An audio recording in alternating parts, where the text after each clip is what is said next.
최초 발견자인 A씨는 고속도로 작업반 반원입니다. 배수구 청소 중 검은 부직포 보따리를 발견하고 관공서 문서로 보이기 때문에 이것을 분리수거해도 되는지 판단하기 어려워서 작업 반장에게 보고를 했습니다. 작업 반장은 문서 표지와 내용, 또 200쪽 이상의 분량이 석연치 않아서 지인과 상의를 했고, 지인은 자신이 판단할 수 있는 범위를 넘어선다고 생각해서 국민의힘 현역 국회의원에게 제보를 했습니다. 이 문제의 배수구는 안양 성남간 제2경인고속도로 분당 출구 부근 가드레일 바깥쪽 우묵하게 파인 공간에 발견되었습니다. 어제 제게 제보가 왔던 녹취록은 이 실체를 그대로 밝혀줄 판도라의 상자를 열어주는 녹취록이었다고 생각을 해서 오늘 공개를 하고자 합니다. 남욱 변호사가 당시에 정영학 회계사에게 뭐라고 얘기를 하냐면 유동규의 말을 전하죠. 시장님한테 던져만 주면 된다. 걱정하지 마라. 시장님도 나한테 그림까지 그려가면서 그러면서 이거는 진짜 너하고 나하고만 알아야 한다. 이재명 시장님이 그림까지 그려가면서 1,000억만 있으면 되잖아. 그러면 해결돼. 나는 그러면 대장동이든 뭐든 관심 없어. 재선을 위해서 대장동 자금이 쓰였다는 검찰 진술이 오늘 보도가 됐습니다. 그러면 재선과 이 자금 과정에서 김만배, 유동규, 남욱, 정진상, 김용이 하신 역할은 무엇인지 밝혀주십시오.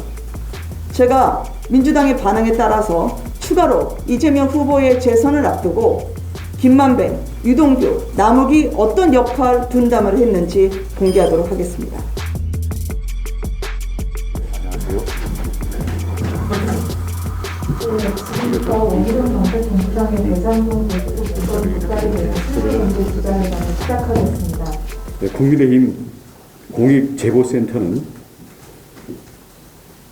최근 분당 인근 고속도로변에서 나온 배수구에 발견된 대장동 문서 보따리의 발견 경위와 실물을 공개하고자 합니다.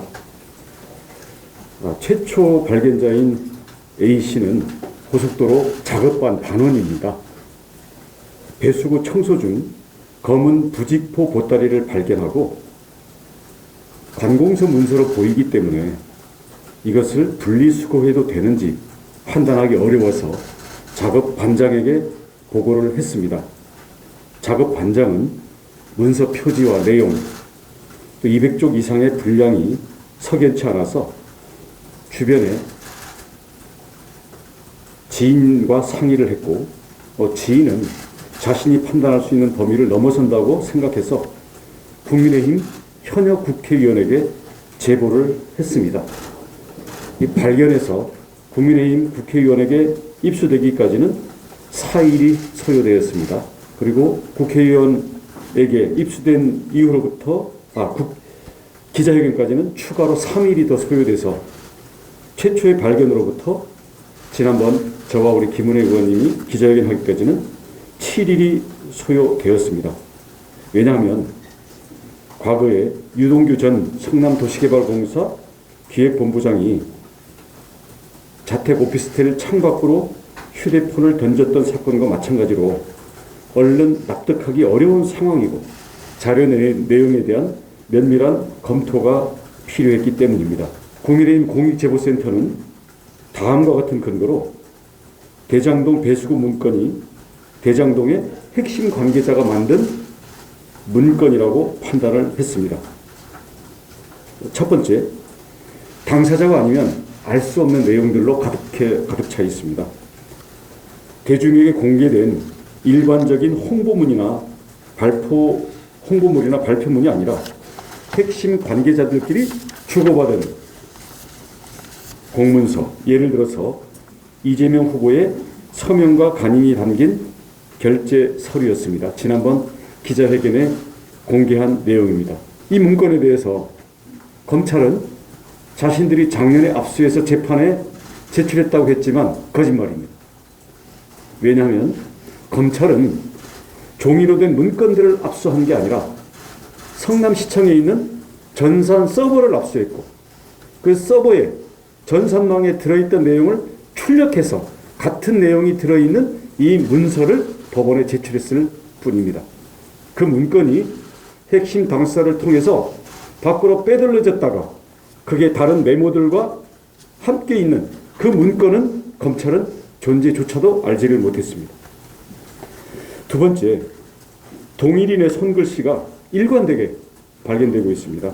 문건을 철하고 정리한 방식으로 볼 때 특정인이 업무상 목적으로 정리했던 것으로 보이고 동일한 필적의 손글씨가 일관되게 도처에서 발견됩니다. 그리고 이 손글씨는 다른 내용이 아니라 바로 이재명 재판에 대한 대응 논리를 적은 것입니다.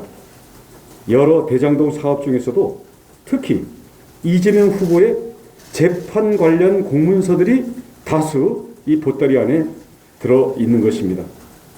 이는 성남 도계공 소속 정민용 변호사의 손글씨로 추정이 됩니다. 이 손글씨로는 재판 대응 논리, 명함, 원천 징수, 영수증 등이 함께 나왔던 것도 참고할 만합니다. 여당은 새로운 것이 없다고 의미를 표명하였고 검찰은 그 중에 두 가지 문건은 자신들이 작년에 이미 압수해서 재판에 제출했다라고 하고 있습니다만은 여당과 검찰은 그 두 문건에 대해서는 전산에서 압수한 바 있지만 나머지 문건들에 대해서는 이러한 존재는 알고 있지만 그 내용 그리고 그 문건들의 내역에 대해서는 알고 있지도 못합니다. 그리고 이 사안의 핵심은 누가, 왜, 무엇을 감추고 누구를 보호하기 위해서 굳이 고속도로변 배수구에 대장동 결제 서류를 숨겼느냐에 있기 때문입니다. 이 문제의 배수구는 안양 성남 간 제2경인 고속도로, 참고로 이 고속도로는 민자 고속도로입니다. 분당 출구 부근 가드레일 바깥쪽 우묵하게 파인 공간에 발견되었습니다. 가능성은 일부러 가드레일을 넘어가서 은닉했을 가능성과 달리는 차에서 투척을 했는데 마침 그 장소에 걸려있을 가능성을 모두 배제할 수 없습니다. 대장동 참 복잡하시죠.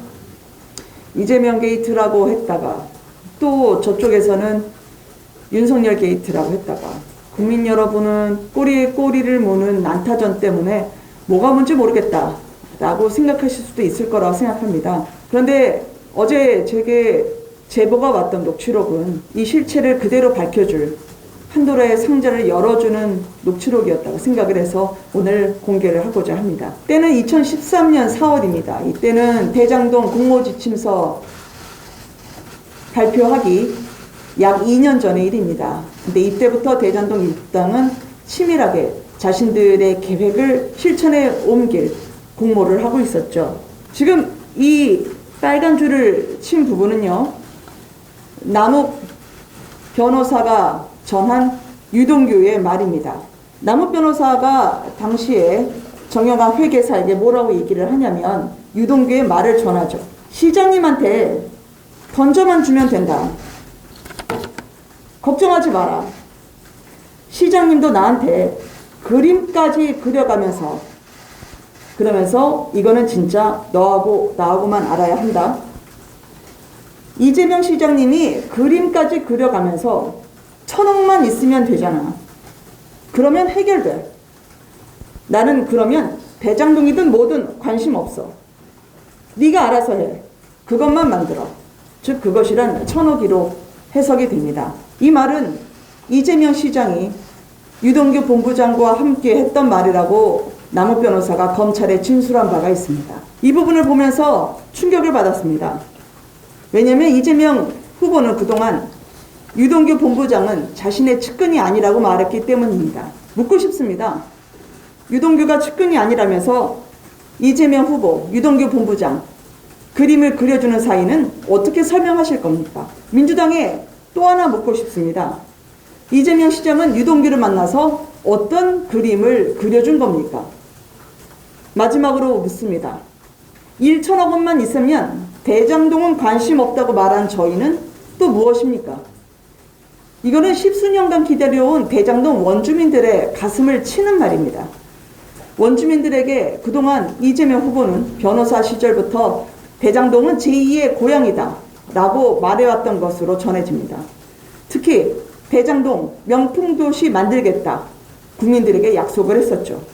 그런데 이제 와서 측근에게는 1,000억만 있으면 그것만 돼, 대장동은 아무래도 상관없다, 이 말에 대한 분명한 입장을 부탁드립니다. 대장동은 관심 없고 1천억 원만 필요하다고 말하는 이 녹취록 속의 진실이라면 대장동의 그림은 이재명이 그렸고 대장동의 몸통은 이재명 후보임을 가리키고 있는 것이라고 생각을 합니다. 기자님들이 많이 물으셔서 이 1,000억이란 무엇일까? 사실 검찰이 풀어줘야 합니다. 그리고 이 부분이 기소가 되지 않았기 때문에 검찰의 부실한 수사를 단적으로 입증하고 있다고 생각을 합니다. 오늘 보도를 보니까 2013년 4월 17일 전날 녹취록이 추가로 공개됐는데 1,000억 부분이 언급이 되어 있습니다. 대장동을 이재명 시장이 그림을 그린 게 맞는 겁니까? 두 번째, 재선을 위해서 대장동 자금이 쓰였다는 검찰 진술이 오늘 보도가 됐습니다. 세 번째, 그러면 재선과 이 자금 과정에서 김만배, 유동규, 남욱, 정진상, 김용이 하신 역할은 무엇인지 밝혀주십시오. 제가 민주당의 반응에 따라서 추가로 이재명 후보의 재선을 앞두고 김만배, 유동규, 남욱이 어떤 역할 분담을 했는지 공개하도록 하겠습니다. 더 이상 손바닥으로 하늘을 가릴 수 없다고 생각합니다. 꼬리가 길면 밟히죠. 그 밟히는 판도라의 상자를 오늘 보여드렸다고 생각하고 끝까지 대장동의 진실을 알리기 위해서 피눈물 나던 원주민들의 한을 풀어주기 위해서라도 저희가 임하겠습니다. 감사합니다. 짤막하게 설명을 드려보겠습니다. 5,503억이라고 2017년 3월 달에 기자회견 차트까지 그려가지고 발표를 하게 됩니다. 그럼 이게 결국은 허위냐 아니냐, 이게 재판의 쟁점이 돼서 지금 재판 관련 회의가 만들어지는 거거든요. 이 도시공사에서는 어떻게든 끼워 맞춰야 된다는 상황이 돼버린 거죠. 그래서 주로 문제가 되는 게 우선 임대주택, 땅으로 받아서 임대주택을 성남에서 지어야 되는 이것이 1,822억 원으로 계산이 돼 있었는데 이 부분에 대해서 이거를 분양으로 해서 빨리 돈으로 가져오자. 그렇게 해서 이 돈으로 맞추자라는 그게 나오다 보니까 실무자들은 그러니까 국정과제 중에 하나가 임대주택의 공급이었기 때문에 이것을 민주당 시장인 이재명 시장이 서민 임대주택을 일반 분양으로 돌리는 것은 국정과제에 반하는 거 아니냐. 그래서 일부 실무자들이 반발함에도 불구하고 이 돈을 빨리 1,822억 원이라는 돈이 들어온 걸로 맞춰야 되기 때문에 이것으로 결정을 내리고 이란, 이안, 삼안 해가지고 결국 이재명 시장이 1,822억이라는 돈이 일단 성남시에 들어오는 이런 방식을 취하게 되는 겁니다. 이게 다른 이유라기보다는 허위 사실 공표라는 재판 때문에 1,822억이라는 근거를 맞추기 위해서 국정과제까지도 파기시키면서 짜맞춘 것이었다라는 것이 가장 핵심적인 의혹이고요. 5,503억 관련해서 이재명 지사가 이미 이제 확산 통보를 받았는데 그 당시에 정의용 팀장이 거기서 위증을 했다거나 재판 과정에서 이런 게 확인이 된다면 어떤 법적 조치를 취하는지 궁금합니다. 재심 사유가 됩니다. 핵심적인 그 범죄 사실의 핵심적인 내용에 대해서 위증이 됐을 경우에는 그 위증을 이유로 재심을 하게 되면 재심에 대한 판단을 해서 재판을 다시 하게 되죠. 1심부터 다시 하게 됩니다. 그럼 과연 5,503억 원이 2017년에 3월에 나왔다가 2018년 선거 공보물이 나온 거는 그때 4월 달에 지방선거에서 공보물이 나오기 때문에 그때 이재명 시장이 자기가 공보물을 내고 다니는 곳마다 자기가 5,503억 원을 환수했느라고 자랑하면서 이게 최대의 업적, 대장동 사업이 공익 환수하는 최대의 단군 이래의 최대의 업적이라는 그 자랑이 그때 선거운동 때 나온 겁니다. 그래서 이게 허위사실 공표의 핵심 사실이기 때문에 이게 결국은 5,503억이라는 게 원래도 엉터리였지만 중간에도 바뀌었고 이걸 다 알고 있음에도 불구하고 이거를 거짓말로 했고 이걸 끼워 맞춘 거다라는 증거들이 지금 나오고 있는 거기 때문에 그렇게 됐을 땐 재심 사유가 되는 거고요. 하필이 정민용 변호사 검사의 글씨다라고 계속 얘기하고 계시는데 그렇게 추정하고 계시는 근거가 궁금하고요. 그리고 혹시 필적 감정도 받으실 예정이신지도 궁금합니다. 언제든지 갔는데요. 뭐 필적 감정 할 거 있겠습니까? 정민용한테 물어보면 그냥 바로 끝날 문제죠. 성남도시개발공사 내에서 이 문건 작업을 할 사람 자체가 정민용, 그다음 정민용과 실무 작업을 하는 김민걸. 이 김민걸 이름에 이 문서 작성자들 이름들이 다 들어 있습니다. 서류에 보면. 그래서 이것은 실무자는 김민걸. 그래서 이 타이핑 자체를 컴퓨터에 입력 자체를 김민걸이 했느냐, 정민용이 했느냐 이거는 차이가 있겠지만 현 당시에 업무 분장상 이것을 작성하고 여기에 대해서 친필 메모를 할 사람은 정민용밖에 없습니다. 그러니까 그런 정황이 있는 거고요. 여기에 명함 나왔고 원천징수, 소득세 원천징수 영수증 나왔고요. 저희는 솔직히 말씀드려서 선거 막판이기 때문에 이것으로 인해서 유권자들 특히 양쪽 지지층들은 자기가 믿고 싶은 것을 믿는 거기 때문에 여기에 대해서 우리가 더 충격을 가하겠다거나 그런 의도는 없습니다. 대신 왜 우리가 대응을 하지 않을 수가 없느냐. 녹취록이 있지 않습니까? 문서가 나왔지 않습니까? 여기에 대해서 검찰은 거짓말하고 있지 않습니까? 그렇기 때문에 우리는 문서를 추가 공개를 하면서 그리고 검찰이 이미 작년에 압수했다는 문건도 서버에서 전산 기록을 가지고 자기네가 출력했던 것이 재판에 가 있다는 걸 저희도 확인을 했습니다. 왜 이렇게 여당 이재명 후보를 보호하고 은폐하기 위해서 검찰이 나서서 그렇게 거짓말을 하고 우리가 자료에 근거해서 제기하는 명확한 질문에 대해서는 답변을 안 합니까? 그래서 이 부분은 당장 선거의 영향을 떠나가지고 부실 검찰 수사에 대해서 우리는 팩트와 자료에 근거해서 우리는 정당한 국민의 알 권리와 국민들이 부패 방지를 위한 우리의 정당으로서의 공익 활동을 하는 겁니다. 아까 그 필적 감정 얘기하셨는데 만약에 이런 부분들에 대해서 의문을 제기하시려면 검찰이 수사하시면 되지 않습니까? 검찰이 달라 그러면 저희 자필 메모를 당장 드릴게요.